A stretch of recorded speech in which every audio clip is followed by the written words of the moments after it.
Americans starting to revolt against data centers. Oh, I thought we were already live. Shit, my bad. No, you're good, man. You're good. You're good, man. You're good. And happy Revenge of the Fifth, everyone, here on Great Jedi TV. I'm your host, Tim Man. Joining good old Grandmaster Revan. He skipped his intro, so I'm doing it. I'm taking the initiative and saving his butt, doing it for him. Now, reset deal at Absolute. Before we start, a Ford-focused Karen tried to run down a kid on a bike. No shit. Yes. And, wow. I've been there. Oh yeah. Now, been hit by quite a few cars. I was 16 years old, 92, and I was riding my dad's bike to an AM PM, and on my way back, I was right middle of the road, about to take off. All of a sudden, boom! Hopefully, you were unconscious at that point. Yeah, I was. How the landing was, I have no idea. I was out like a fucking light. But well, yeah, I mean, it's a shock. Your body goes into shock at that point and renders you unconscious because the pain is so extreme. Now, we all know how Karens, there are different types of Karens that we've seen and heard and read about within the last 10 fucking years, man. I swear, it's an ongoing... They'll need to be sent to Epstein's Island or Zorro Ranch. Oh, yeah. About that, they're looking into Zorro Ranch. Good. Need to fucking arrest Bill Gates. He fucking just released those goddamn ticks that he's been talking about. There's a guy who runs two channels. One is the Paranormal Files. Other one is the Conspiracy Files. Okay. And they went to New Mexico where the Zorro Ranch is at. And things did not go well as planned for them. Do tell. Because local law enforcement got involved. Local law enforcement got involved trying to stop them? Yes. Ooh, somebody's on a payroll. Yeah. And surprising. It's a huge ranch. Fucking huge, man. You know, like 80 acres and shit? 100 acres? So it's a fairly large compound, yeah. And but he's the one that did the conspiracy file on the Presidio, because at the time, late 70s, early 80s, at the time before it was shut down and it became a landmark. Okay. Michael Aquino, who was a legit Satan worshiper. Yeah. And he had a cabal. I mean, I don't know how the Army can allow this shit, but they let it happen. So he had two places in San Francisco.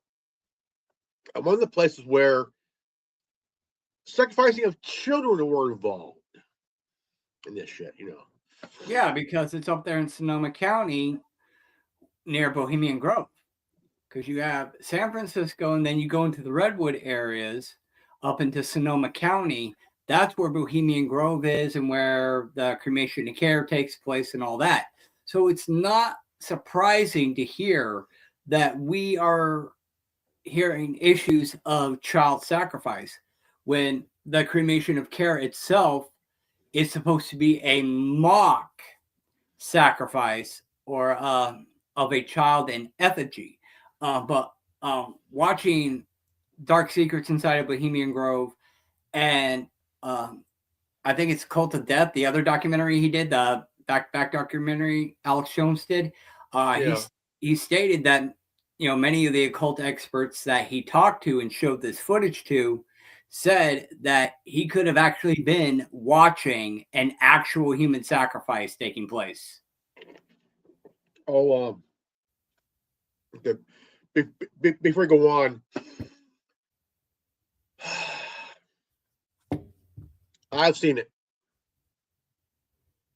You seen the Bohemian Grove? No, I've seen the new footage of the Alex Jones show on TikTok, and it's not good. Are you talking about the InfoWars shit, or are you talking about what Alex Jones is doing? We're talking about the Onion version of Alex Jones show. Yeah. Well, we talked about that the other day on the roundtable, how Jones left the studio. I was listening a little bit this morning. They filed an injunction yesterday. They're going to do another filing, I think tomorrow or the next day, for emergency injunctions, because the Onion and these attorneys or whatnot are saying that Jones damaged and took property from the studio that wasn't his, that belonged to the studio. But surveillance footage and whatnot shows the truth of the matter. Apparently, mixing board burnt out and they had to replace it. And there was also an issue of, him taking some of his personal effects, like a personal globe that he had from his house. And they're trying to accuse him of stealing property and damaging property in the InfoWars studio. Well, he owns it. No, he doesn't own it. Anything that pertains to InfoWars now has been abandoned. And the Onion is pretty much taking control of it, even though I think they weren't supposed to even take control of it till the 1st of May. But on their website, they were already selling InfoWars gear. They already had everything ready to go and were public about it prior to May 1st. So there's a lot of technicalities, a lot of legalities going on with the Onion and what's going on with InfoWars and how they handled it. And Jones has pretty much got their balls in a salad shooter. I want to show you guys some here. This is the Onion's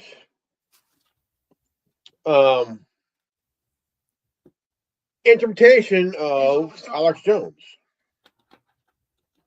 Oh, they've already got that comedian on? Yeah. Oh, God, let's see this. This is becoming me nuts. Do we have anybody on the line? I want to say, Jim, hello. This is the President of the United States of America. Ladies and gentlemen, we have the President of the United States, Donald J. Trump, a man that I have recently been feuding with over some of his policy decisions, but a man that I believe is a good man, and he's going to find his way through all this. But, sir, it is a pleasure to have you on here. Thank you. We're going to have our disagreement. We're going to have our fights, but we love each other. And when we love can conquer all, as they say. And they said it so well in Love Story and after the long weekend. Everyone remembers that movie with Deborah Winger and Legal Eagles. Another great Deborah Winger movie. Robert Redford, one of the greats, and you're Robert Redford of this incredible war on information that you're going to be beginning. You're starting the fight. Thank you, sir. And I know that we've had a lot of disagreements in the past, but I say someone else I had a lot of disagreements with the King of England, King Charles, or Chuck, as I call him, Chucky Boy. Yes. He visited us, and he said, and I'll tell you, you look at Camel, his wife Camel, and she's got 2 humps, that's for sure. And I'll tell you, she won't have a 3rd hump from her husband or from me because she's not as beautiful as Melania. And I told everybody I told everybody when we were talking to the people and we were explaining why we love each other, I said, I won't be with you for 60 years. There's no way I can be with Melania for 60 years. I understand. Because I'm so old and people keep shooting at me. Okay. And it's only a matter of time. Thank you, sir. I was at the store when we were at the White House Correspondents' Dinner. And that man came running, and we paid him a lot of money. And he said, I can run really fast. And we were supposed to get the shotgun, the shot of the shotgun. Okay, all right, sir. Well, listen, I understand there's still an active investigation on that, and we should let you go. Any updates on the war, sir? Will you listen to reason, sir? I ask you, I'm begging you to pull out of this war and take the L on this, sir, if you would. You know, I'll say what I say to my beautiful granddaughter, Kai. I'm not pulling out. Okay, sir. Thank you so much. Good to hear from the. Thank you. Let's let the president go. He's wonderful. Good. Thank you, sir. We got another person on the line here. Do we have anybody on the line? Wow. Not gonna lie, that was pretty humorous, making fun of Trump like that. And I'm not gonna lie that this person does a pretty good interpretation of Jones, has his voice down pretty well. I couldn't really see the visual of what this person looked like, but they do seem to have the voice down packed. It's like, I'm Alex Jones. Yeah. Oh yeah. But I would definitely say that is above satire. That is definitely misrepresentation. Maybe identity theft. I don't know. But then again, you have that comedian who's making fun of Erica Kirk, who's doing kind of the same thing. Oh yeah. So it's kind of a devil's advocate thing, in terms of what are the legalities and what constitutes identity theft and misrepresentation. I don't see it as I see it as a satire. Yeah. Well, there's been sorry, go ahead. many comedians that have made impressions of Trump and Alex Jones and other people out there. Yeah. Who are good at impressions. Yeah. But the legality of it all and the I would say is it defamation? Probably not in a way, but it can. There's enough evidence.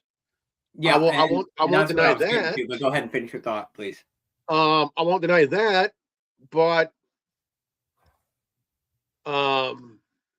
is there identity theft? I can't really say. Well, because the sale just happened not too long ago. I mean, everything happens so fast. Like, yeah. What can you say? Well, everything has happened fast, but the difference between like a celebrity taking it upon themselves to do satire of a person, which has been happening for decades, where the Onion essentially has fucked up here is in terms of the legalities, is their declarations. They declared that they wanted him off the air. They didn't want money. They declared they wanted him off the air. They declared that they wanted InfoWars in order to not only get him off the air, but to misrepresent him and defame him. So those declarations, satire is one thing, but declaring you want to destroy somebody's reputation and use their platform that they created to do it and having done so and acquired it under all these false pretenses, that's where Jones is filing his injunctions and where he has some legal ground to stand. Now, how it will play out, I don't know. That this is going to be a hit or miss thing. Yeah. But here's the shit kicker, though. News Corp, they own the Onion. Yeah. What about, and what is News And Corp who else saying own? about it? And who else does News Corp own? Fox News. Yeah. And we know Trumpy loves his Fox News. Yeah. So it kind of makes sense, you know, why Trump was kind of falling off the band rails and why all this is happening. It kind of just, everything just kind of seems to be falling into place against the activist community and against the populist movement in this regard. Yeah, just a generalized observation on my part. I'm thinking that we might see a resurgence of the Republican Republican Party from the early 2000s. We might. George Bush has been apparently very, very outspoken about what President Trump is doing. A lot of Republicans are not happy with the way Trump is acting, and there's a lot of talk from Republicans and some Democrats about pushing for articles of impeachment, as well as the invoking of the 25th Amendment and the question of Donald Trump's mental capacity at this point, given that he is evidently on a physically mental decline and maybe in like the early stages of Alzheimer's or something. I don't know, but like clearly, or dementia. Yeah, or early stages of dementia, maybe. I don't know. But I definitely think Trump is past his prime. I think maybe he waited too long to try to be president. I think maybe if he had gotten in the last presidential term, he might have, you know, had the cognitive discernment to not do some of the things that he's doing and not support some of the people he's supporting. But here we are, and we can just pray and hope for the best and continue to hold his feet to the fire and all that. I'm going to probably talk about that tomorrow morning when I do my podcast, a little bit on that, with the pretty much populist movement versus the government and, you know, the prospect of where all that's headed in contrast to everything else. So tomorrow morning, 11:30 a.m., I'll be covering all that. But as far as InfoWars goes, I'm very sad to see what's happening there. I've always been a huge supporter of Alex Jones and the InfoWar movement. InfoWars has gone the way of Project Veritas in a way. Pretty much, yeah.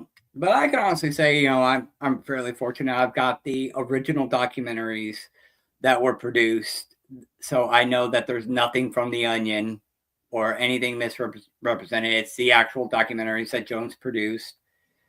I got a silly little bobblehead thingy, and I even got one of these. Like this came with my last order of methylene blue and my Trilogy. Got one of his coins. Oh, nice. It says, "With your shield or on it, InfoWars." On the back, tip of the spear.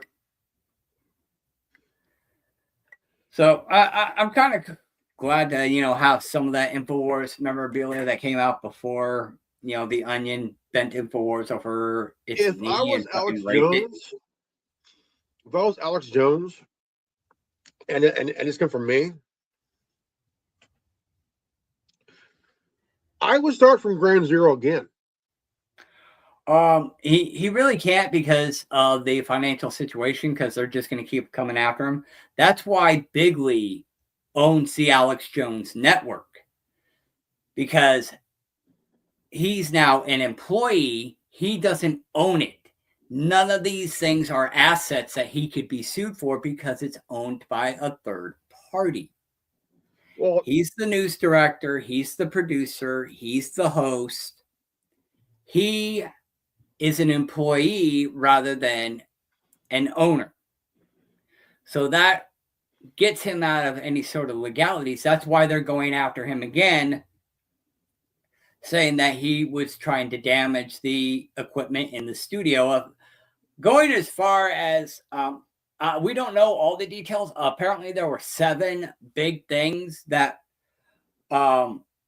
these attorneys claimed that were where these injunctions were filed, and Jones is countering it. But the big thing was that he allegedly was damaging equipment and taking equipment before they left the studio. And the other big thing is that he was lying about them trying to force him out and all this other shit. So defamation or slander and damage of property is what they're trying to raise against Jones, along with 5 other issues.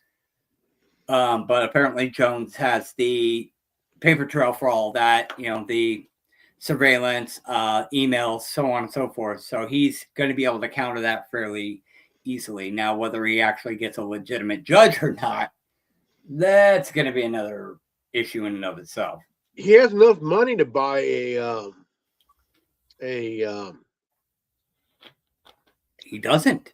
He's in bankruptcy, dude. Oh shit.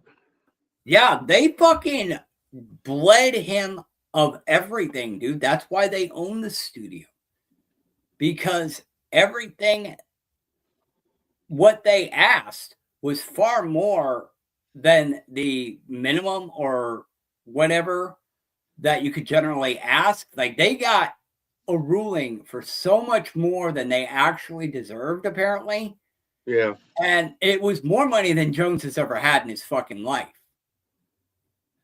And I forget the exact numbers. I'm wanting to say 36 million or something like that.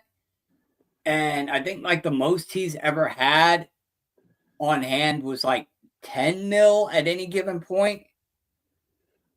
So they took the studio as collateral, and are probably what I think they're doing is they're going to run these things and run these shows until they make their money and then shut it all down and sell everything off. So they're going to spend a few years trying to defame Jones and making money back on his name. And then once they've made their money, probably shut it down. Yeah. Unless they got a fucking boner for it and they're just getting their jollies off on it. But he can still start a podcast in his home. He does the podcast at the Alex Jones studio that Bigley owns. Bigley set up the Alex Jones network and built the studio, and are apparently building an even better studio as we speak. And that's almost done, apparently. They're the ones that own it. He could do a podcast out of his home if he wanted to. He does a lot of special reports outside of his home. But as far as the brand and legalities of a company goes, Bigley owns all of that, and he's an employee. He is not an independent contractor he's not running his own business. He's now an employee. He has gone from a CEO and owner to an employee, which saves him from any sort of backlash and being sued for the Alex Jones Network assets. So Hope he can pay well. I don't know anything about that. I know as much as anybody else who's been following this case. He's set up at the Alex Jones studio that's owned by Bigley now. It's the Alex Jones Network. You can get that app, the AJN Live app. His Alex Jones page on X, I believe that was his personally. So I think that might still be something that he retained because it might have been like his personal verified account. But InfoWars itself, anything else tied to InfoWars has been relinquished at this point, and he's now he and everyone else has jumped over to Bigley. It's like the Titanic went down, and now they're on another boat. Yeah, they're on that other boat that came to rescue them. Now, in Memphis, there's a big revolt against data centers. Yeah, and that's actually my neck of the woods here. And it's not just in Memphis or in Tennessee. It's nationwide. People are furious because they want to build all these data centers. And for one, it ruins the landscape because these data centers are fucking huge. Okay, This isn't like a fucking little fucking shack that you put a fucking few computer racks in. Okay, this isn't like a computer room that's maybe like 20 feet by 20 feet. Okay, these are big fucking facilities. That uses a lot of water, a lot of power. Yeah, a lot of water, everything. A lot of power, a lot of energy, a lot of cooling systems. And so not only is that people don't want them built because they're wanting to build in certain areas that are essentially just nature. A lot of people are bitching, they don't want to fuck up the scenery. And two, people are having to foot the bills. The electric companies are going to be charging them. So instead of like putting solar or something, or windmills or any sort of self-generating electrical system, they're going to build all these data centers to house all the information that they're collecting. And then they're going to charge you for it. And people are like, fuck that shit. We don't need AI doing all this fucking shit. We don't want to be paying for it. Fuck off. There was a about data centers. There was a guy that billionaire guy, asshole. Aren't they all? He bought entire neighborhoods, pennies on the dollar. Yeah. Facebook, Meta, Google, Apple, Microsoft, Amazon. Every had to move out within a week. They had a week to move out. Really? Yeah. It was 3 years ago. About 2-3 years ago. Oh, I thought this was like a recent thing that happened. I'm like, no, okay, 2 years ago. Now. And there was a few urban explorers went in there and went to the houses. Everything is still inside. And I'm like, this is equivalent to Helltown. Yeah. And by law, to be evicted, you have to take these people to court and, serve an eviction notice, 30 days, all that fun shit. But these people were forced out within a week. And that was a big no-no. And that was one thing that I was grateful that Trump signed into law, that these companies couldn't just come in and buy up properties like that. And it was You know, through that eminent domain homeownership too. should be for the homeowner. Yeah. Instead of, you know, buying people out to do this, that, or the other, or rent out the properties, or tear them down and make coffin apartments, yada, yada, yada. That's why what happened in Maui and the Palisades and so on and so forth happened, because they can't get away with that shit anymore. So they got to burn them out.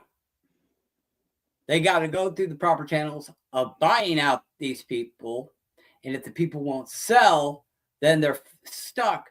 But if the property's burnt down, and then you have all these technicalities, oh, we can't let you rebuild because of climate change or this, that, or the other bullshit, then that's where they're fucking people out of their properties and stealing it for pennies on the dollar. And it was done Just through like you've eminent seen in the domain. Palisades. Yeah, it was all done through eminent domain. Yeah. And like a Helltown, 56, what was it? It happened, was it 72, 70, was it? It was when not Carter, but Ford was in office, and he allowed it, Yeah. and people had to leave. They had a minimal amount of time to leave. Nobody wanted to leave. Why? Because the town needed the guy in charge wanted to turn it into bring in a national park. So we got to move all these people out of here and just completely, so Yeah. it happened. Yeah. Private property. We need to get back to a time where private property rights are absolute. I bought it. I paid for it. It's mine. You don't like it, suck my dick backwards and buy me a milkshake. Okay, that's what we need to get back to. But you need to eliminate things like property tax and all this other nonsense. But even then, I don't think that would really stop them, because then you just have some nut job like Gavin Newsom come in and burn you out. Unless you put the property in a trust. Even so, if you put the property in a trust, what's the point of being bought out? While it's in the trust, they can't touch it. No, they can't. They can't touch it. But the thing is, they won't let you rebuild either. So it's kind of a damned if you do and you're damned if you don't scenario. Yeah. Because the people owned the land that their houses were on, but California wouldn't let them go in and rebuild. Same with Maui and other areas. They cause these natural disasters and then say you can't go back in and rebuild because of this, that, or the other bylaw bullshit, and essentially force your hand, because you're going to have to sell that property in order to go and buy or even rent another property, or just rebuild your life in general. And they're going to get it for pennies on the fucking dollar. Like you paid like back in the day $200,000. You're probably only going to get maybe $25,000 to $50,000 for the property, for the land it was on, if that. During the Hurricane Helene nonsense, and EPA and FEMA's bullshit, the governor said, "You guys ain't gonna rebuild. You're not gonna rebuild." Why? Because he wanted to turn it into a smart city. Yeah. Okay. Time out. Asheville, North Carolina. Yep. A population that lost more people than 9/11. Okay. Now, the governor, who's probably a Democrat, getting a back shut up the ass from Vanguard and BlackRock and shit, CEO of BlackRock was a CEO of Nestle. Yeah. And I mean, people own their property. Let them rebuild. Yeah, but you're talking about criminals. Criminals want to steal what you have, and this is how they're doing it. They're either causing or capitalizing on natural disasters and using bullshit laws like climate change or safety regulations or this or that, any sort of bylaw to keep these people from rebuilding. And therefore, they have to sell the land to a developer or whoever for X amount of money, for pennies on the dollar. Because if they don't sell, they're still going to be hit with the property tax on a property they can't even occupy. Exactly. So you got the property tax, you've got to rebuild your fucking life and have somewhere to fucking live. Your only best option is to sell, and they know that. Yeah. The system has been rigged. The game is rigged. The table is tilted. And it's going to reach a point to where people are going to start pushing back and be like, look, the government's obviously not got our best interest in hand. Fuck voting. And it's going to become vigilantism. Because when people have nothing, they have nothing to lose.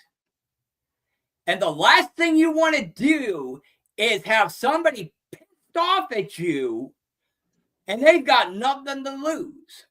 I mean, you see these assassination attempts on Trump. Yeah. These people had homes. They had lives. And they still go out and do this shit. Attacks on the White House have increased exponentially just in the past week. Now, what do you think is going to happen when people figure out, oh, it's not just Orange Man that's the problem. Orange Man's just a puppet. That the entire system is the fucking problem, and there are people over the system. Do you think that we might see another war for independence again? Not even that, dude. You're going to probably see things, and I'm going to cover this more tomorrow. I'm going to reiterate this tomorrow. You're probably going to see things like people waiting outside of congressmen and senators' houses in D.C. waiting to pop them the second they come out of their house to get in the car for work. You're liable to see, and especially with this war in Iran, and Iran having an alliance with Russia who has nuclear weapons, you're liable to see somebody from an Iranian regime or some of these sleeper cells get their hands on a portable warhead or a dirty bomb and put it in a backpack in a van and go suicide bomber right outside the White House on Pennsylvania Avenue. Now, if I'm smart enough to figure this out and see these possible avenues, so you can bet your ass people smarter than myself have thought about this.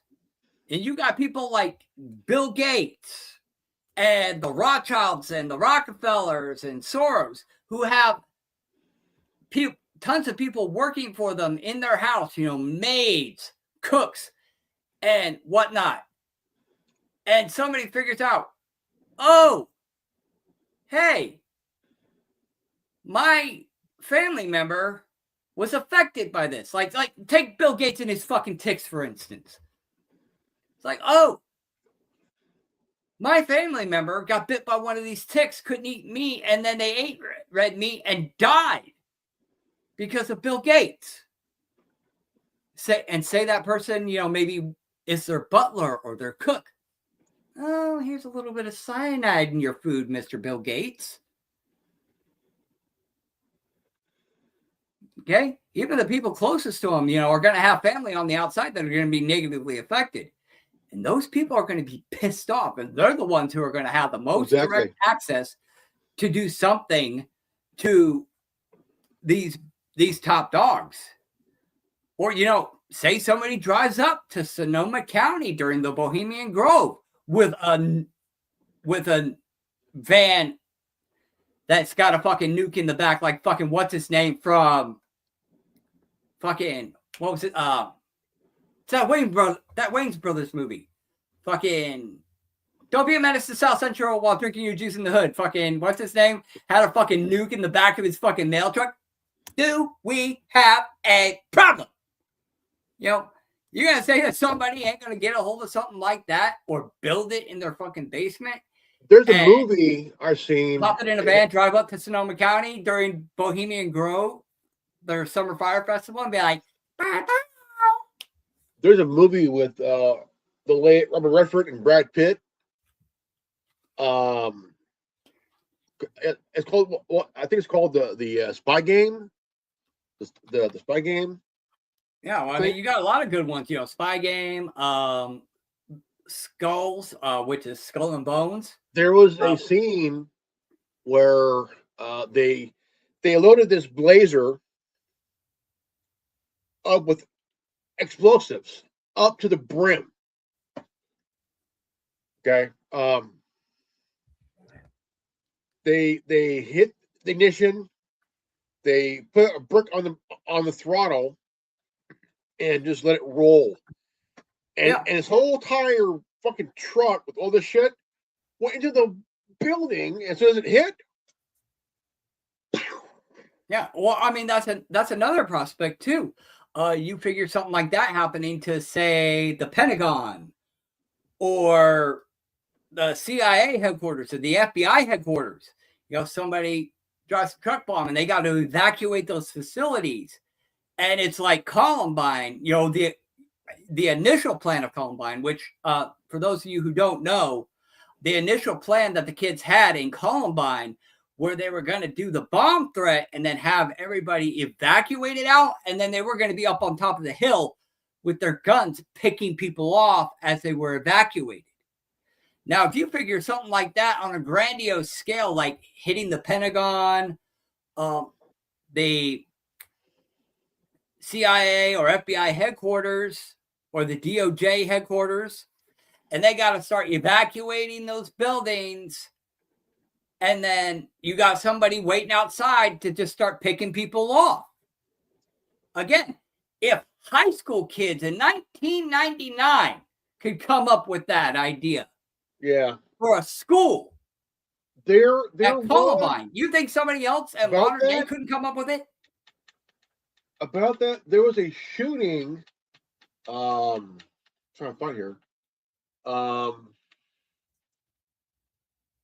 to think here. It was there. There was a shooting that happened today, and 5 were killed, 3 were injured. What was the target? Let me look here.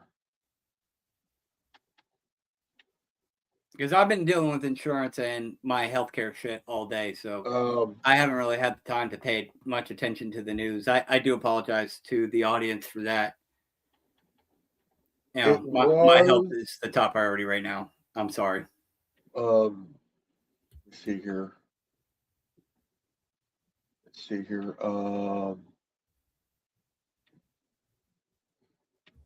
Because 5 were killed and 3 were injured.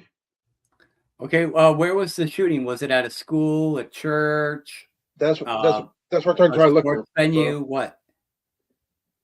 Let's see here.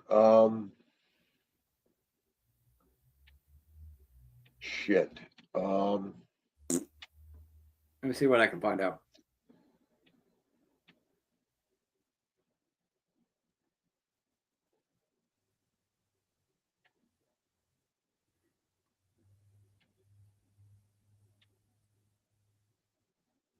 Trying to think here.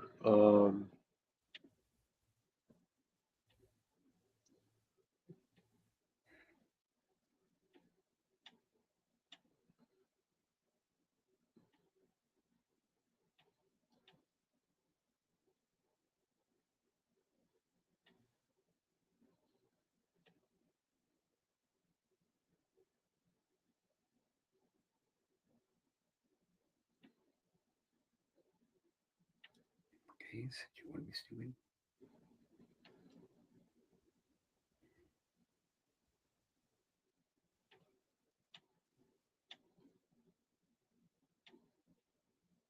Shit.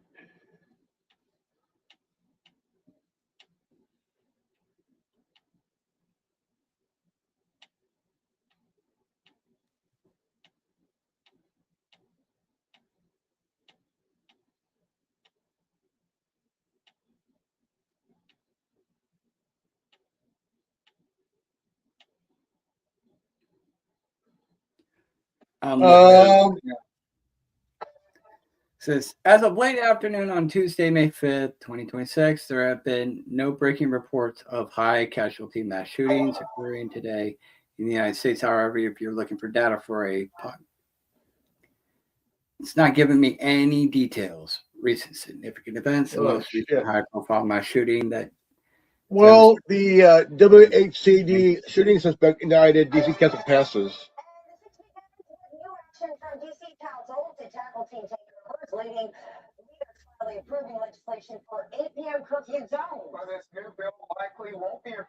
Oh yeah, we had to hear you. We had to hear last week.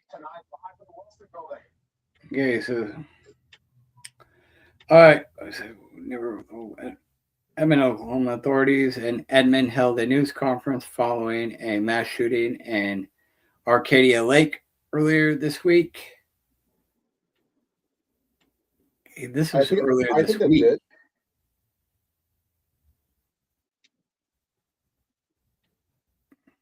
Okay, because I'm not seeing anything, dude. Huh. 5 shot, 2 dead, and Carrollton mass shooting. A mass shooting in Carrollton Tuesday left 2 people dead and another 3 hospitalized. Fox 4. All right, let's see what I can find here. Okay. I think I just found it. This should give us our details.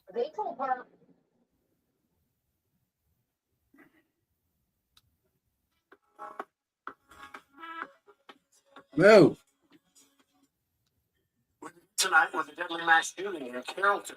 Police say this was a targeted attack. 5 people were shot. 2 of them are dead. Good evening, I'm Steve Eager. I'm Heather Hayes. Sky 4 is live now over that shooting scene. This happened at a Korean market near Hebron Parkway in 121. Police arrested the suspect just a few miles away. Fox 4 Sean Rabb live now with more. Sean. Yeah, let me show you the activity that's happening right now. FBI are still here processing what happened inside this Korean market. A shooting that took place during a meeting between owners or managers and the man who's now in custody. A shooting that rattled the nerves of folk who live in this area, rocked members of the Korean community to their very core, because the shooter was a man many of them know who made a decision today that time can't change or heal. The police pouring into the K-Town shopping center at 121 in Hebron Parkway just as the morning breakfast rush was breaking up at McDonald's across the street. We just had our breakfast rush going on. All we hear is a bunch of sirens going on from ambulances, fire trucks, and police cars. And we were all just concerned, wondering what's going on. What was going on was a mass shooting. 5 people shot, 2 killed. Police say this was not random, but that one man in the meeting came prepared for a violent outcome. This was an incident where it was not a random act. It was a known business relationship. We're still identifying, trying to work to identify what caused his actions. The chief talking about the person behind the violence, a 69-year-old man with no criminal record. His name is Sung Han Ho. Police able to track him down with the help of the victims who were wounded. Were you able, through the victims, to identify him, to know who you were looking for, to know what kind of vehicle he was in? That is correct. The arrest some 3 miles away near Old Denton Highway and George Bush. Sung Han Ho was spotted by Carrollton police with lots of support from area law enforcement. Yeah, our undercover officers, using our police technology, were able to find the suspect's vehicle and determine the current location.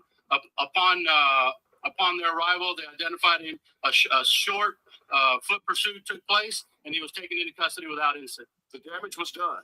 5 people shot, 2 dead, 3 others in the hospital. A business dispute leading to this. Longtime Korean community leader John Jun knows all involved, the shooter and the victims. I don't know if it's a rent or not, but I think it is with the conflict with businesses together. It happens in any situation in the community. And I think it just so happened that it might be temper that just went overloaded, and that's what happened. So I think that's what happened. What happened here today, bringing profound pain to this quiet community. Deeply sad. The Korean community of Carrollton is actually very tight-knit, and we work together very, very well. For something like this has happened, I'm deeply sad. You can see. So yeah, that's pretty much what happened. It was a Korean place, and apparently business deal gone bad, and the guy went in anticipating violence. Oh shit!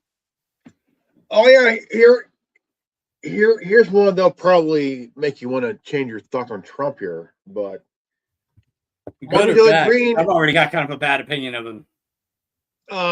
Margaret Taylor Greene was mentioning she got a text from Donald Trump saying that the reason if her son dies, it'd be her fault because she would commit treason against him. That's old news. It was? Yeah, that was one of the reasons that she stepped down. Okay. Yeah, that was a big thing. That was the whole premise of their falling out.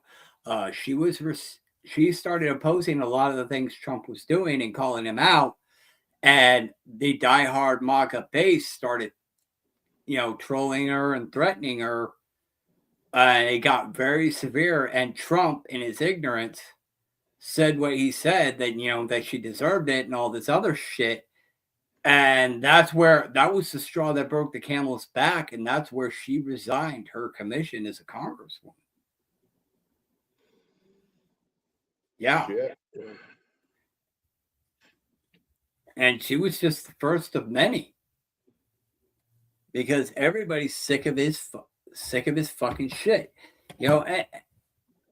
People can understand a mouth to a point, but just complete arrogance and disregard for the value of life and the direction that this man is going, it's just bad news bears. And I've said it many times, instead of these good politicians resigning and getting run out, which is the intention, they need to double down and stick to their guns and push back. And not resign in protest or try to create awareness. They need to push back. They need to stay in the goddamn fight. If Marjorie Taylor Greene were to run again in November, I guarantee you everybody in that district would fucking vote for her. Hands fucking down. Republicans and Democrats would vote for her. Yeah. We had for the MAGA base. We had a TikTok takeover here in Fresno. Oh, what happened there? A lot of dumbasses went to Fashion Fair Mall to do a TikTok takeover. Okay, and what was the point of this? I have no fucking clue. You see, that's kind of what we need, bro. Like, we need the who, what, where, when, why, and how, and all that. It's just dumbass trend. Oh, so it's just a fucking trolling trend. It's not for like a political movement or to take a stand or create awareness. I don't know, but it's just little dumbasses and shit that really have no idea why they're doing it, or maybe they're just following along. I guess I don't know, but I think it's pretty fucking dumb. Like, very few malls in America exist anymore. Like, I remember malls when I was a kid. Like, there was this, you probably have heard of it, the Carousel Mall in Riverside or San Bernardino. No. Yeah, it was this big ass fucking mall in San Bernardino. And it had this big ass fucking carousel at the dead center of it. It's a huge thing in the 90s. Completely shut down now, and they tore it down a couple years ago before I moved. like they had some government offices, like welfare and shit, operating out of a small corner of it. And you had a few independent shops that really didn't mean dick. That Only thing I still remember operated down there. that area is Needles and that McDonald area.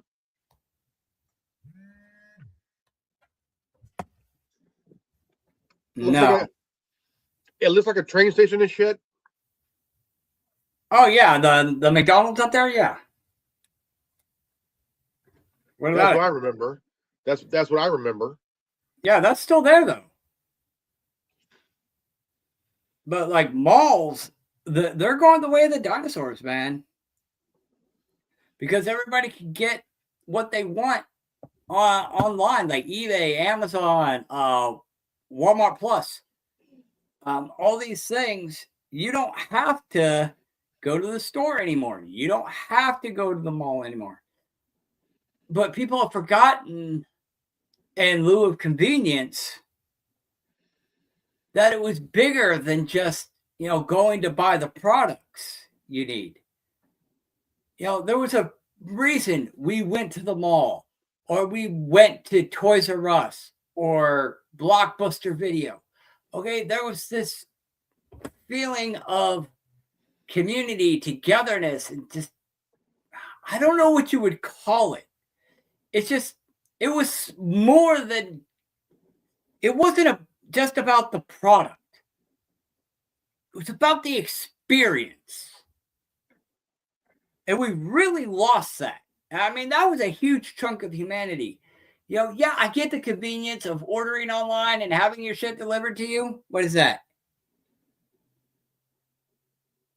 I can barely see that, bro. It says identify as a threat. My pronouns are trying me. I can agree with that sentiment. But, a lot of, we have really lost our humanity. I mean, a lot of people say we're going to lose our humanity by merging with AI and whatnot. We've already lost huge chunks of our humanity. You went to the mall, you went to Blockbuster, you went to I remember Toys R Us, not just for the product, but for the experience. Oh yeah. Also, hang out with your friends, man. Oh fuck it, dude. Hell yeah. Yeah, you go to the mall, hang out with your friends at the food court, window shopping. I mean, you go to the video store on Friday night and rent a movie, and it was it was bigger than just going to the store and getting the movie. It was about the experience. And, things like Redbox and Netflix and online streaming and all of that has taken that experience away. I mean, we used to have a video store down the street from me. It closed up about a year ago. And it blew my mind because it was one of those little independent mom and pop video stores. Yeah. It really blew my mind because, those were the originals. And now it's gone, and now it's a freaking spa. But when I first got out here and I saw that, I'm like, wow, I haven't seen a video store in years. But you went for the experience, just like you went to Pizza Hut and you had one of those freaking book things. Like they had that book program. You read X amount of books and you get a personal pan pizza. Or you go to Pizza Hut at lunchtime and they had this whole buffet of pizzas lined up. It was all you can eat. Or fucking birthday parties at McDonald's. Okay, it wasn't wholly about the product. It was about the experience, the memories. Here in California, we don't have that anymore. We got 5 drive-ins still in California. Yeah. 5. Yeah, we got a drive-in down the road here. It's still very, very popular. I don't ever go because that's kind of a group thing or a family thing or a couples thing. It's kind of redundant just to go by yourself. Plus, it's like 2 towns over, and I've literally got a movie theater that would take me like 2 minutes to walk to from where I live. Yeah. So yeah, I really don't need to waste the gas driving to Tullahoma, the outskirts of Tullahoma and Estill Springs, to in the middle of the night to go to a movie. Plus, they're usually open on nights that I work anyway, so it's just kind of a redundancy. Even theaters are that off too. Yeah. In my hometown of Hemet, I found out recently that one of the Regals closed. They had one in Hemet and they had one in San Jacinto. And the one in Hemet closed down, apparently. They still got the one at the Promenade Mall, and they still got one in San Jacinto, and I think maybe the Fox Theater in Banning, California, right outside of Capizon where the dinosaurs are.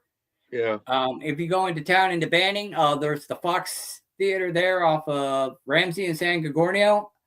I think that might still be there. I'd have to look that up. It's one of the old school theaters. We have two theaters that have been around since the 20s, and still in business, but they play old movies and stuff. So yeah, well, we used to have this theater in Hemet called the Dollar and Theater. Haunted. Really? Yeah. Nice. But we had the Hemet Dollar Theater, and you could go there and you could watch movies that were already out of theaters at this theater for like $1. Oh wow. Yeah. And that was like in 99, dude. 99, 2000 that you could do that. What's funny, we went seen Batman in 89. My mom took me and my sister, and we went back to the car, and my sister went face first into the asphalt. Just slid. My dumbass went safe. That's terrible. And there was a lady sitting on the end of a truck bed. She busted up laughing, I bet, huh? I mean, a big old woman, laughed so hard, she actually fell off the back of the truck. Strike two. Foul ball. I mean, nice. I mean, it was funny. Like she was just started laughing. They're like, and nice. See that, and those are memories you're going to treasure. Even your sister, she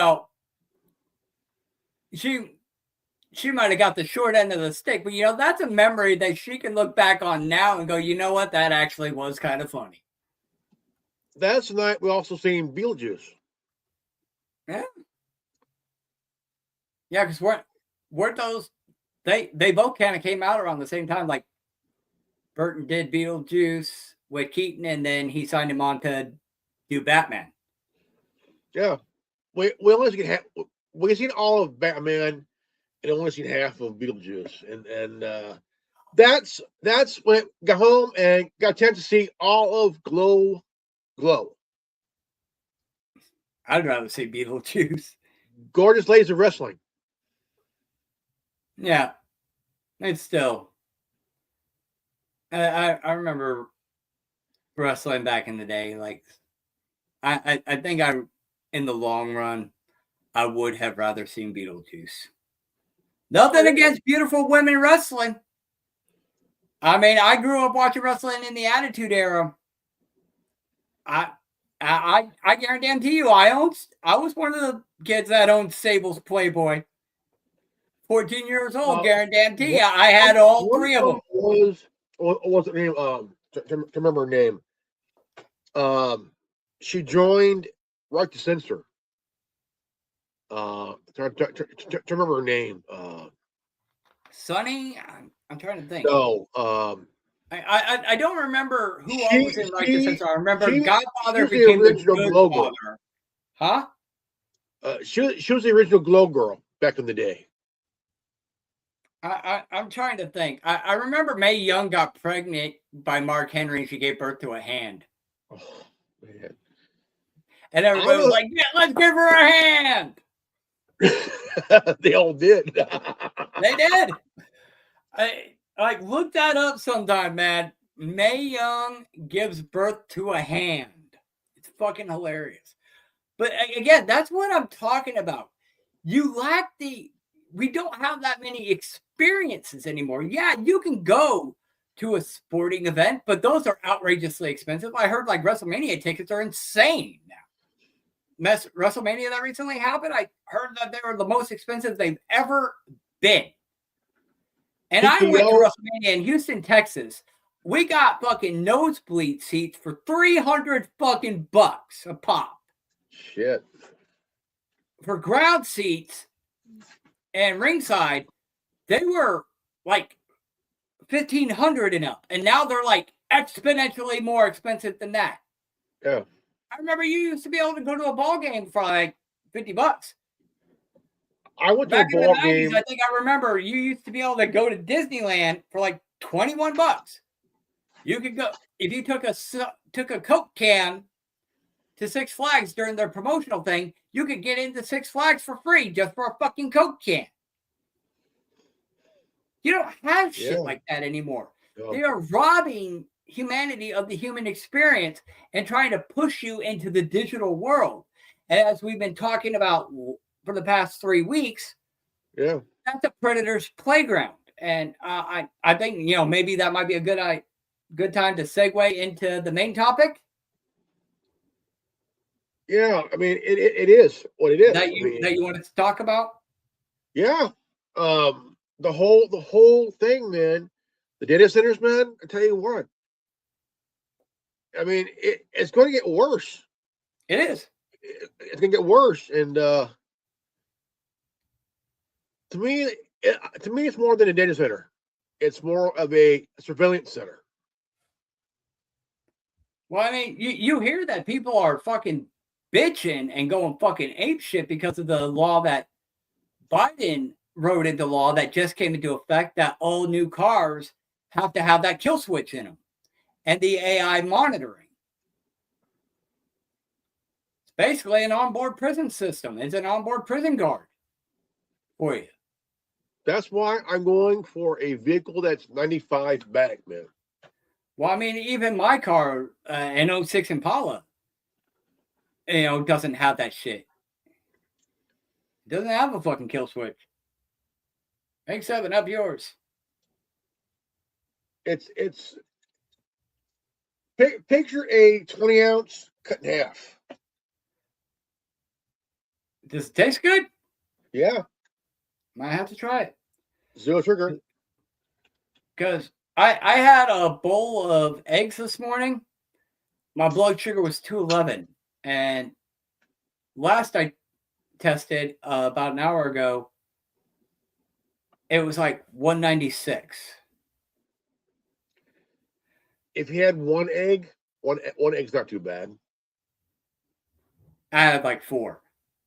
But even like last night, I had 4 eggs, and still, I could have one. It wasn't that high. It was like 189. So I'm wondering if maybe stress might have something to do with it too. Stress, yeah, again. I might just need to get on insulin, just start shooting myself up, keep my fucking insulin levels up. Because I'm constantly pissed off. This shit pisses me off, dude. My dad, sometimes he'll like take a whole carton of eggs and boil them, make a hard-boiled egg, or he'll make like a egg salad kind of thing. Egg, have like an egg sandwich, Can you do egg salad as a diabetic? Yeah. Like egg, mayo, mustard. Yeah. And that's not going to bring your sugar up too high? No. Again, portions and grams, man. Yeah. Well, my biggest problem is I am a very hungry motherfucker. Yeah. I like to take a sandwich and cut in half. See me, I'd have to do like 2 sandwiches because I'm not a big guy, but I've got a big stomach. So you can substitute one sandwich for like a one of those energy bar kind of thing in a way. Yeah, but like I need to feel full. Yeah, exactly. And like, you know, a bowl of eggs or a bowl of broccoli will fill me for a little while, but it's not going to do me long term. Like, I'm not going to have that full feeling and I'll be like, oh, I'm good for a good 5-6 hours.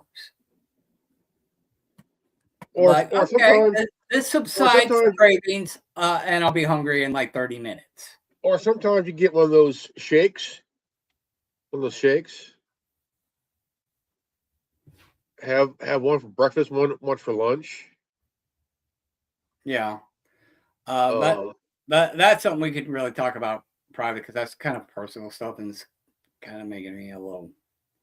Well, I talk about it because it's for me it's an awareness, and also it's to me that I could also get information too from other people that's going through the same thing. Yeah, I mean, it's not personal, but it's okay.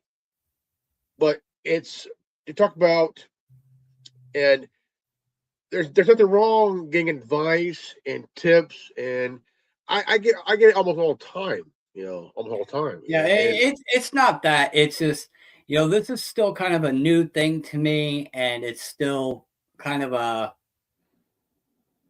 I'm still reeling from the shock of this sudden life change and adjusting to the idea and getting used to the idea that this is my life now. Yeah. So it will take some time. It will take time, and after a while, when you get it all under control, yeah, you'll be okay. Yeah, but you know, I'm still reeling from the shock of it all and then trying to get everything sorted out. That's one of the reasons why I was late getting on because I was on the phone with the insurance people trying to get insurance, you know, special enrollment because it's not open enrollment right now. You know, it's just a major pain in the ass, very, very stressful, very upsetting. Nothing I can't handle, but still, it's an uphill battle that is very stressful and very upsetting. That's So I'm just trying that's how to. I felt. That's how I felt the first time. Yeah, and for the record, I'm not suicide. For anybody who might try to insinuate it, I am not suicidal.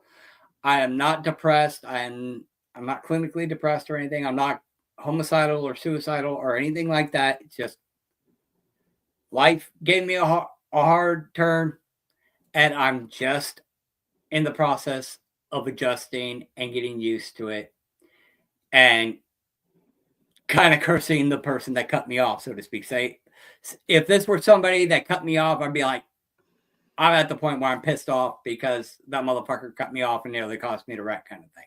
But the best thing about it is the awesome part is learning. Oh yeah, there's a lot to learn, and I don't like it. Yeah, but thing is, the more you learn, it is one of the greatest things. Knowledge is power, and knowledge. Yeah, especially where your life is dependent on it, and that's what really kind of scares and upsets me. Is I've got all this to learn, and my life is dependent on it. My very life depends on it because if I don't get my fucking levels right, I could wind up shooting up to fucking 400. What was it the other day? 497? It was for something. Try Yeah, I wound up back in the hospital because my blood sugar was 497 because I thought I was doing the right thing. But what I ate that day, despite, you know, being diabetic approved, still landed me in the hospital because I didn't understand the portions and all this other shit. What you can do is I like to go on YouTube and other platforms and learn what's best that I could have as a diabetic. And what I learned is that there are certain things that I can admit I love. I was like heavy on shit, man. until I became diabetic, then my life changed forever.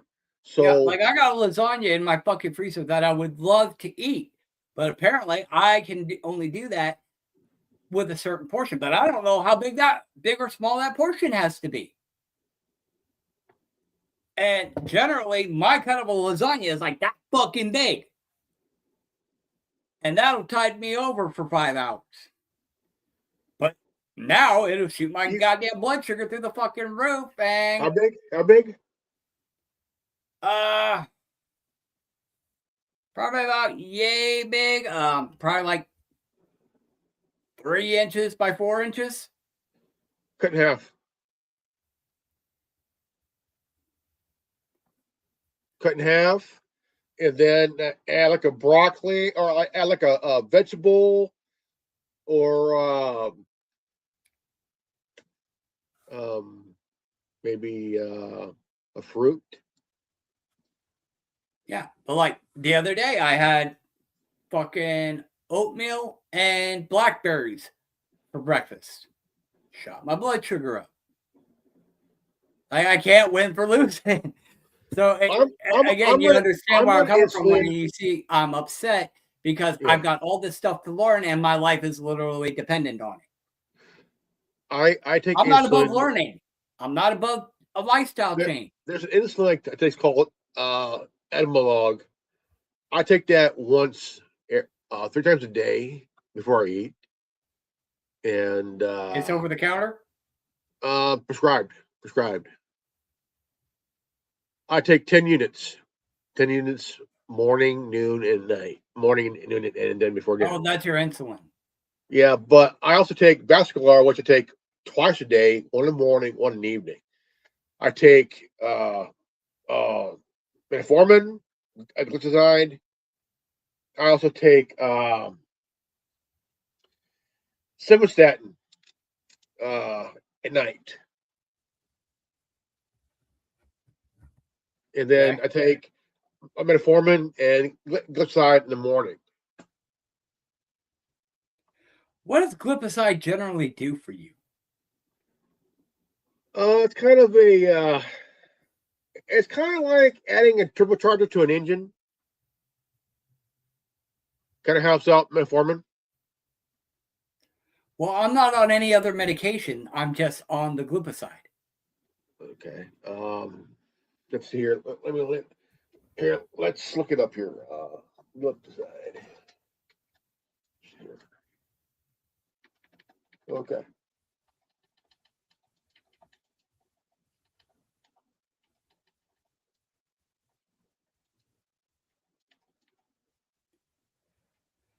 Okay.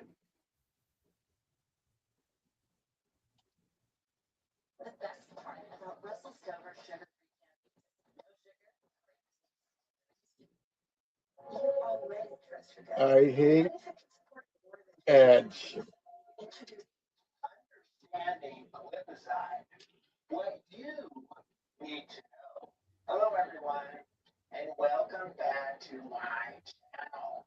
My name is Pharmacist Michael, and today we're going to talk about a drug called glipizide.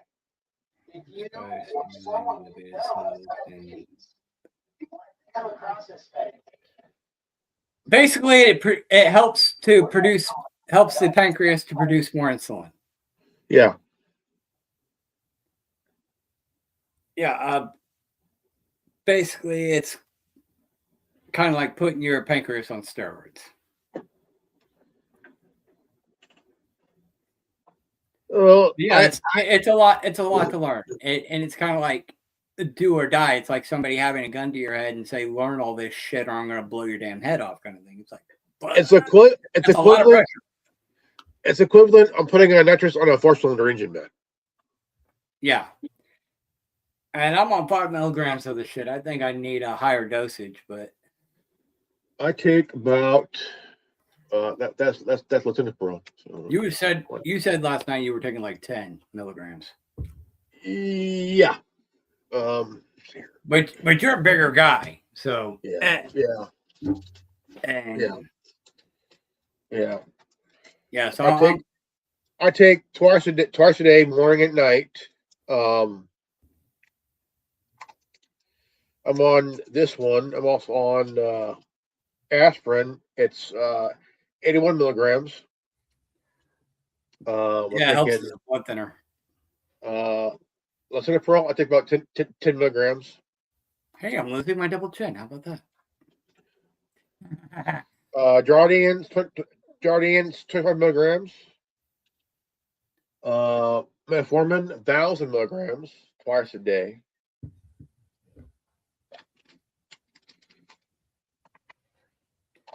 Yeah, like I said, it's getting used to it. And, just kind of having that gun to your head. It can be Is honestly really nerve-wracking. Honestly, the first time, yeah, I was kind of nervous and scared, but I realized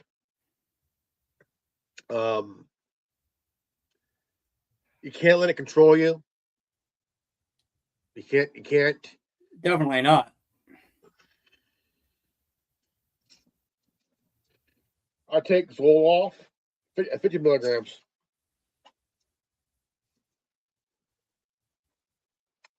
It helps. I tell you, the Zoloft helps with wonder, man. Tell you what. Yeah, once I get a permanent primary care physician, I'll be all right. Oh, hell yeah, man. You would Once I get all definitely that sorted out. They'll help me with it. I'm going to be reading through all this material. It's just there's so much to do, so little time to do it, and so much writing on getting it right. When you get a good doctor, I'll tell you what. I know you got a lot of questions, my friend. I know you do. Ask doctor away, man. I tell you what, the information you're gonna get will definitely be a help, man. I tell you what, man. Oh, absolutely. Yeah, I'll probably sit down tonight and read through some more of that material. I mean, there's a lot that they gave me. But I spent most of the day sifting through fucking paperwork and getting my blood work paperwork together so that when I go to the doctor, I can have that sorted out.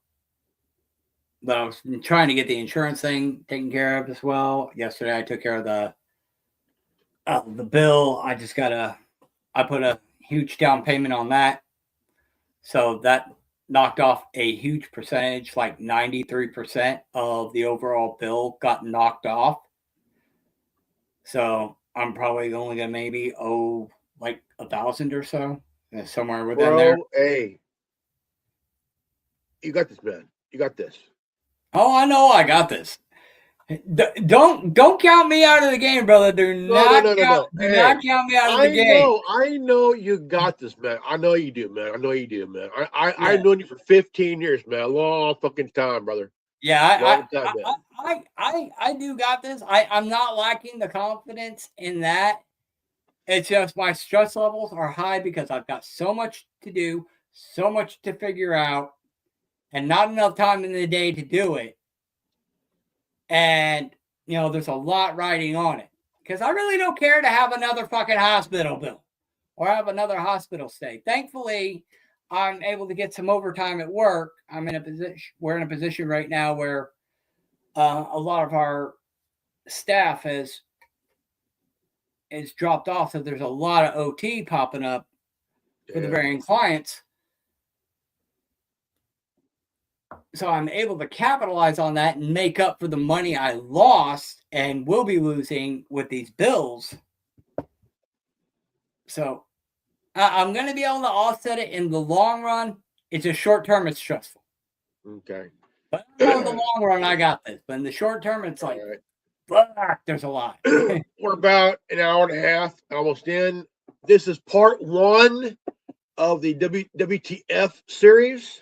Yeah, let's go into that. Because that's what we were here to talk about initially. So let's go into that. Next week will be the rise and fall of the influencers. Yeah, but the crash and burn. The crash and burn, was it worth it for the worse or for the best? Yeah. But like we didn't really cover the WTF, so let's go ahead and cover that. Because Now, the WTF is a lot of shit that's been happening within the last, I say, 10 years. Yeah. Full of what the fuck, man. Like, literally, what the fuck, man. Like the data center, man. That's a big what the fuck, Yeah. I mean, we got the FEMA camps where we're all living in the 10 sectors and shit, where there might be 10 regional dumbasses and shit, 10 regional dill holes, 10 regional butt monkeys and shit, man. You know that shit? Yeah. I mean, look at what's the biggest data center? NSA. They spent $30 billion on that fucking motherfucker, man. Yeah. And how long until somebody comes along and Sarah Connor's that shit? Again, I'm not advocating for violence. I'm just looking at the reality. Like you pointed out earlier, Memphis is already in an uproar. Nobody wants this shit. And No. Memphis, they're like big Democrats. Like they don't, this generally isn't their fight. So for people to be in that big of an uproar, and it's not just Memphis, it's all over. Memphis just happens to be a big city, so they're naturally going to get a lot of attention. But even out here in the rural areas, people aren't happy about that. And not just that, you have the flock cameras. The flock cameras, too. Go ahead and explain that one. Oh, man. Law enforcement really loves their flock cameras, man. This is a straight up corporate surveillance in the hands of badge-wearing cocksuckers, man. Yeah, and you've already got people who are vandalizing those surveillance systems, destroying them, and all that. People are not happy about this surveillance and control system. They're not having it. No. And like I said, you're already seeing major league pushback, not just vocally, but physically. You're seeing property destroyed. You're seeing ICE agents attacked. You're seeing Tesla dealerships destroyed. Now, a lot of people got paid for that by Soros, but there was also a lot more people who just got off on it or genuinely had a grievance. Exactly. I mean, again, people are just tearing these things down because all it is just another Orwellian nightmare, man, And yeah, because Soros ain't paying people to go down and destroy these things. No. It's people regular already people standing up. It's regular people across the country tearing this shit down. Mm-hmm. The increase of tax on the White House, that's probably not all paid by Soros and paid assassins and whatnot. Okay, this is probably just people who are disgruntled, who are tired of this shit. Oh, and they think, well, Trump's the president, so he has absolute power. So, yeah. But they don't realize how the power structure works and that these politicians are puppets. But a lot more people do realize it. And those people have not been violent per se, except for maybe doing things like destroying the surveillance shit. But it's only going to escalate. If you have an orange in your hands, the tighter you squeeze, the more juice is going to slip through your fingers. Oh, yeah. The more that the globalists try to push this shit, the more pushback they're going to see, to the point that it's going to be a violent revolution. And it's not going to be mobs with torches and pitchforks per se.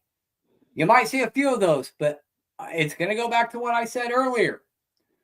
Bombings of major government buildings and then people picking out the people as they're evacuated. People waiting outside of elected officials' homes to pop them when they come out of their homes. Servants that work for Bill Gates and other prominent globalists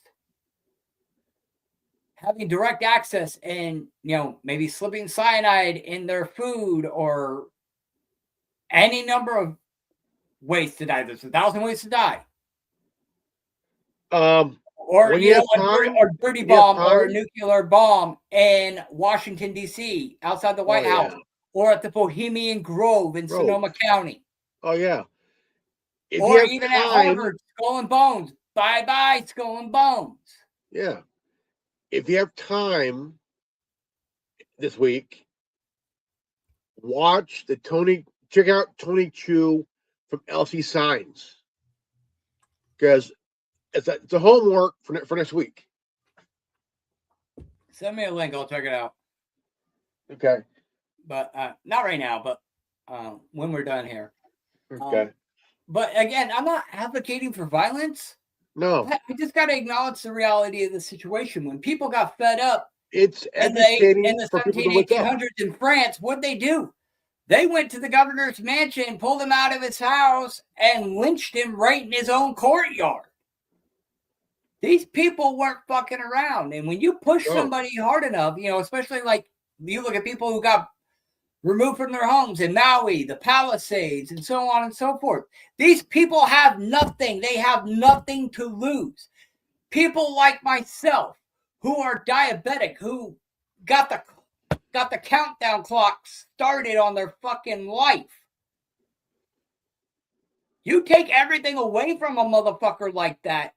Yeah. They got nothing left to lose, and they're going to push back. It's like, okay, if I'm going to die, I'm going to take you to hell with me kind of thing. So again, I'm not advocating for violence, but I'm looking at the reality of this. And if I can think of these scenarios,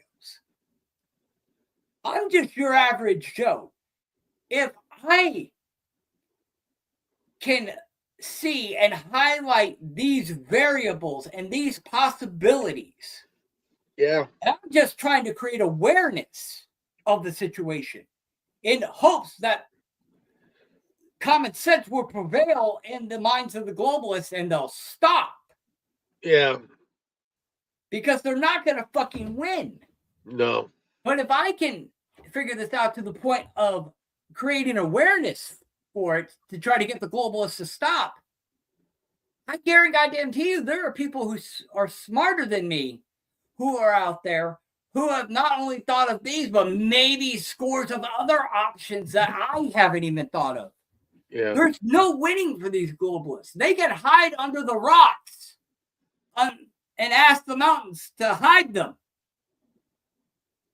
But the wrath of God will find them and come down and rain upon them. There's no escape for the wrath of God. No. So whether it be met by God acting through men or God directly, you're fucked.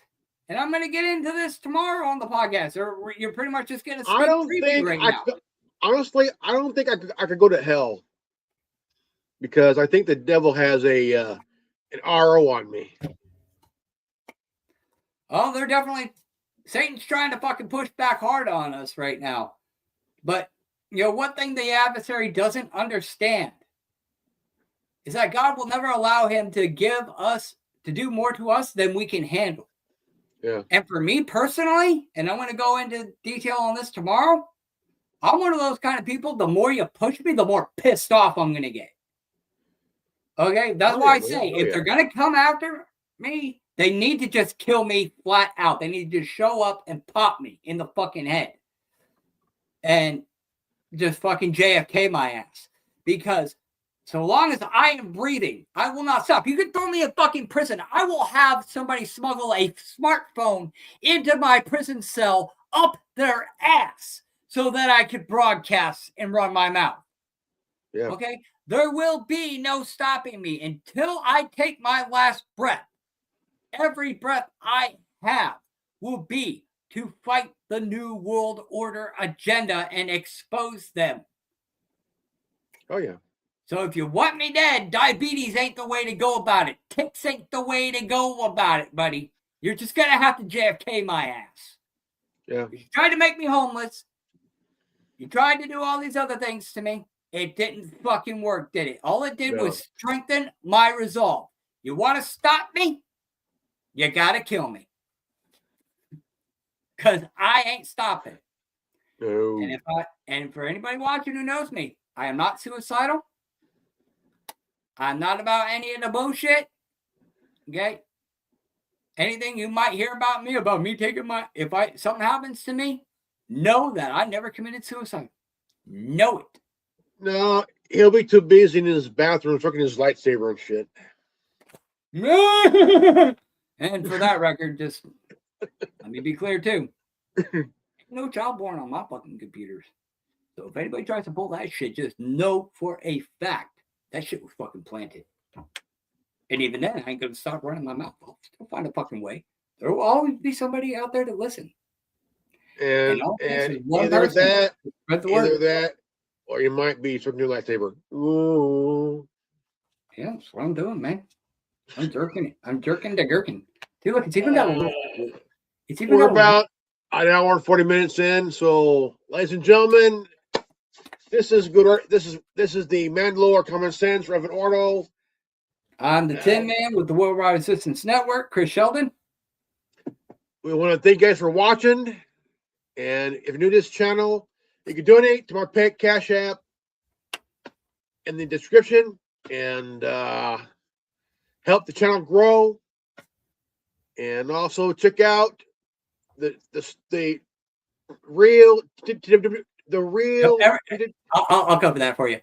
Check out everything from Real TWRN, X, YouTube, Rumble, Facebook, all at Real TWRN. Check out our online store, realtwrn.printify.me. And as always, just keep the conversation going, guys. All these platforms are available on even Revan's shit on Rumble and YouTube. We share those on TWRN social medias daily. Keep the conversation going. Share your thoughts and opinions. Like, subscribe, comment below, hit the bell for notification. Always live healthy, happy, and wise. We love you guys. Peace out. Godspeed. Buddha bless. And remember, quit the Raven. These nuts. And have a happy rest of the Revenge of the Fifth, ladies and gentlemen. I still haven't watched Star Wars this week, but I hope the 4th is with you, and have a happy Revenge of the Fifth. God bless you all. Revan, thank you again for having me. Always, man. Always, man. Always. And I'll leave it to you to close out, brother. These nuts. Short, sweet, and to the point.